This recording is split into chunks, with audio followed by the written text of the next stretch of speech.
with androgenetic alopecia in the treatment of platelet-rich plasma in combination with topical minoxidil 2% lotion.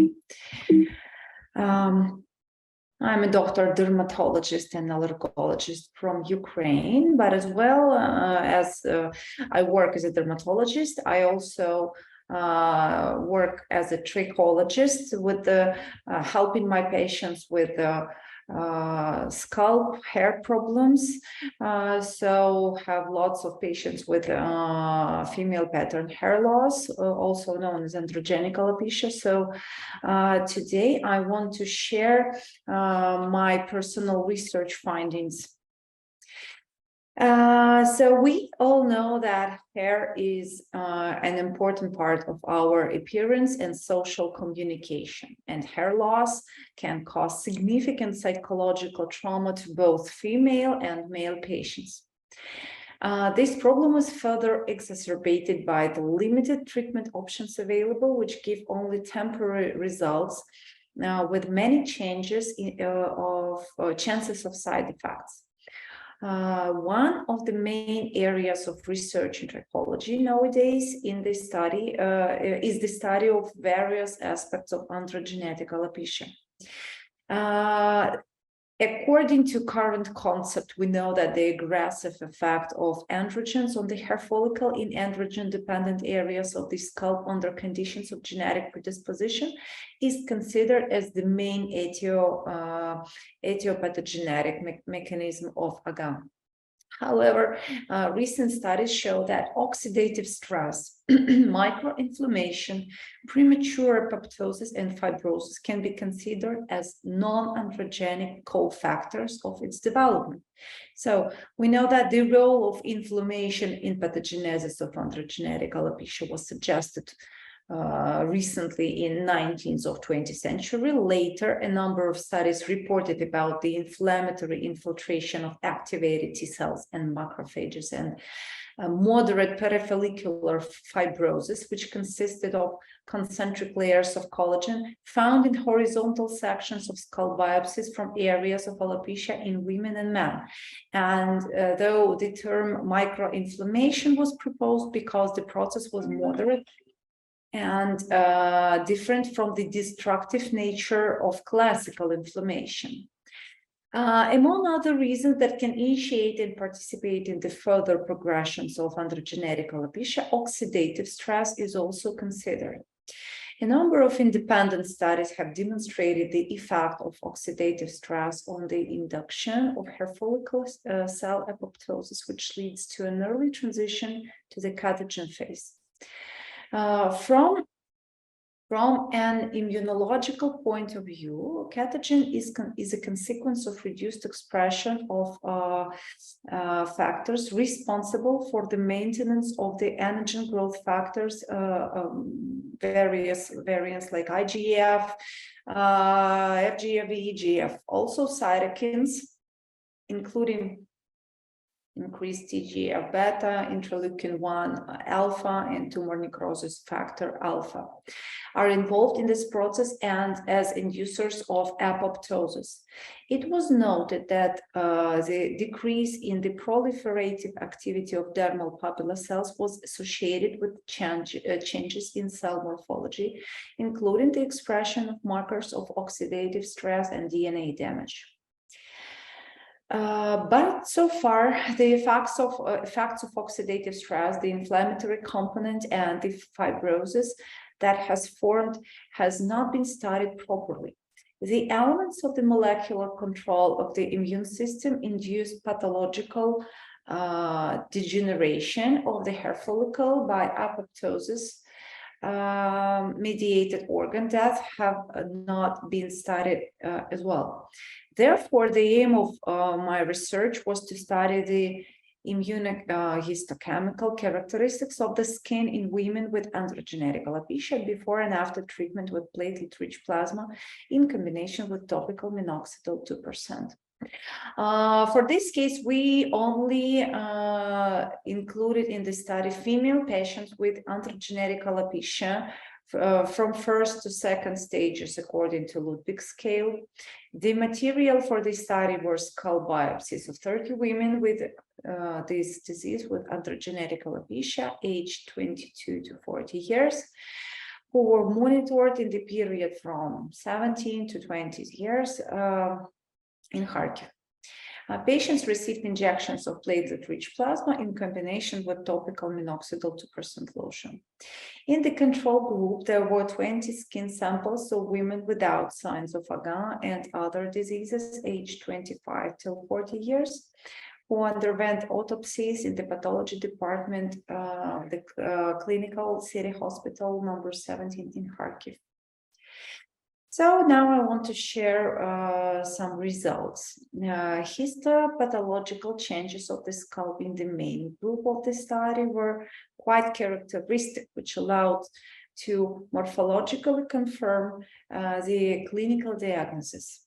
In all cases, the dermis was thinned with diffuse hair loss.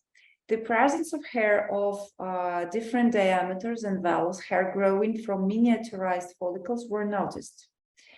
The hair bulb in the area of hair loss in comparison with the control group were located mainly in the reticular layer of the dermis, with a significant reduction in the hypodermis.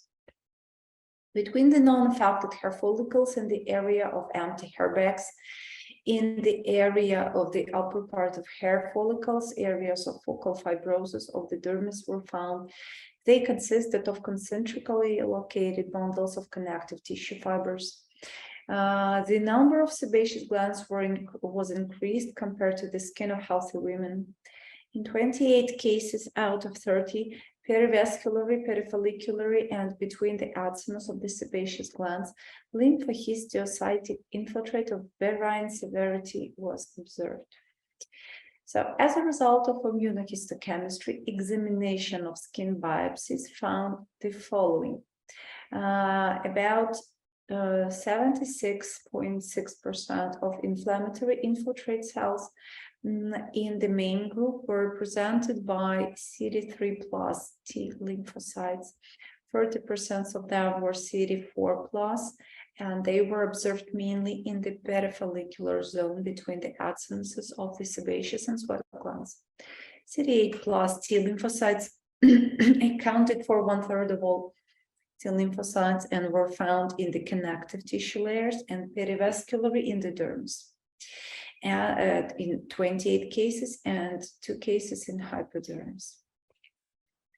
11% of inflammatory infiltrate cells accounted for CD86 plus macrophages, which were located mainly in the fibrosin fields and in the upper parts of the dermis layer. In all cases of the main study group, before treatment, the dermis was thinned with signs of hair loss. Hair of various diameters and vellus hair grew from miniaturized follicles. Between the preserved hair follicles in the area of empty hair bags, in the area of upper part of the hair follicles, areas of dermal fibrosis were found, and they consisted of concentrically located bundles of connective tissue fibers. The number of sebaceous glands was increased compared to the skin of healthy women. In 28 cases out of 30 perivasculary, perifollicular, and between the acimuses of the sebaceous glands, we observed lymphohistiocytic infiltrate of varying severity.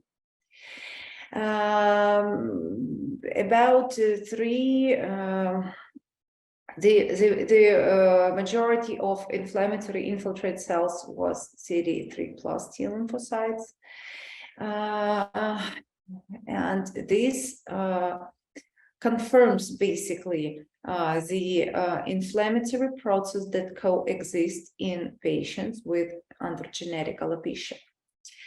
Expression of enos in the skin of healthy women was found only in single macrophages, fibroblasts, and vascular endotheliocytes, while in the main group it was observed in numerous macrophages, fibroblasts, endothelial, insole, and vascular layer, as well as in epitheliocytes. Inducible nitric oxide synthase was not determined in the control group. In biopsies with androgenetic alopecia, it was expressed in macrophages, vascular endothelial cells, single epithelial sites of follicles and sebaceous glands, and in fibroblasts of the perifollicular fibrosis zone. The contents of growth factors such as VEGF as well as collagen type 4 was reduced. The contents of TGF-beta1 and EGFR was increased in comparison with the control group. The distribution of the anti-apoptotic protein BCL2 was moderate and more often weakly expressed. Its expression was detected in inflammatory infiltrate cells and correlated with increased activity of nitric oxides, especially inducible.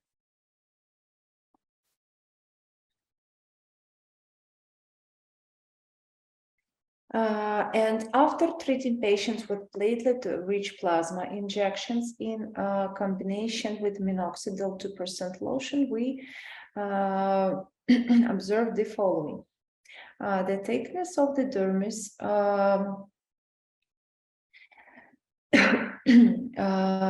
ranged from 1.19 to 1.58 millimeters and averaged 1.40 millimeters, which was 0.04 millimeters less compared to the control group and 0.3 millimeters more than before treatment.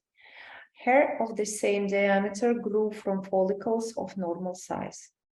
The hair follicles of the hair follicles, as in the control group, were evenly distributed in the reticular layer of the dermis and in the hypodermis.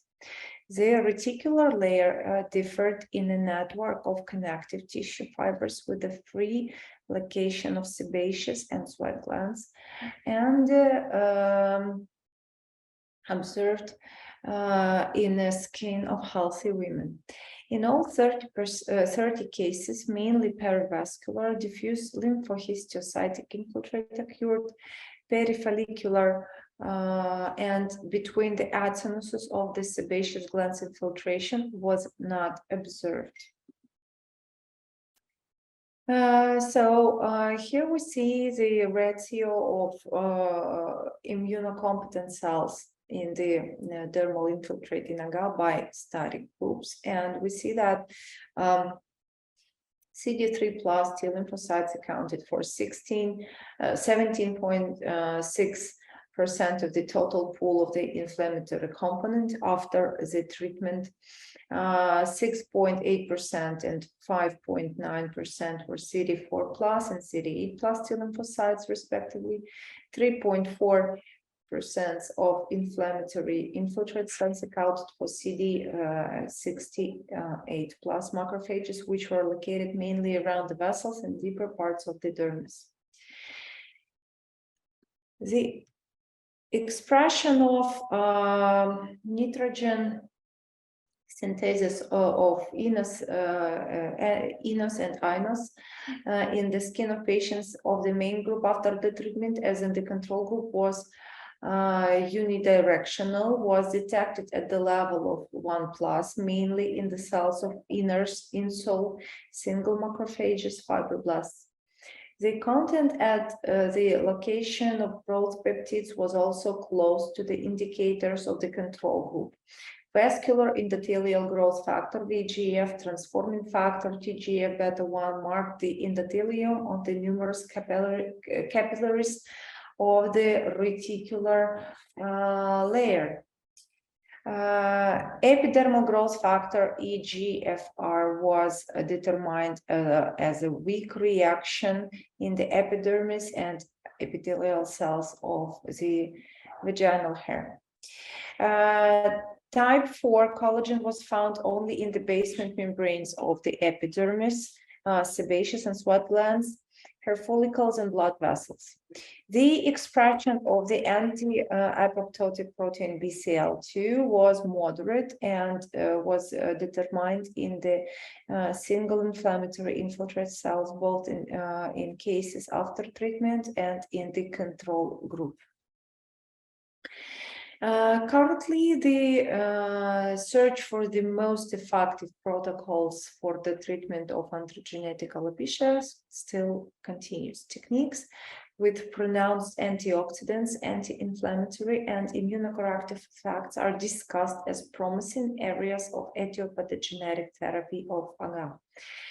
The use of finasteride, minoxidil, or other topical and oral drugs, instrumental methods does not lead to a lasting effect. So the use of platelet-enriched plasma in combination with topical minoxidil is quite common in trichological clinics around the world. So we try to find the immunomorphological basis for the treatment of androgenetic alopecia with this combination.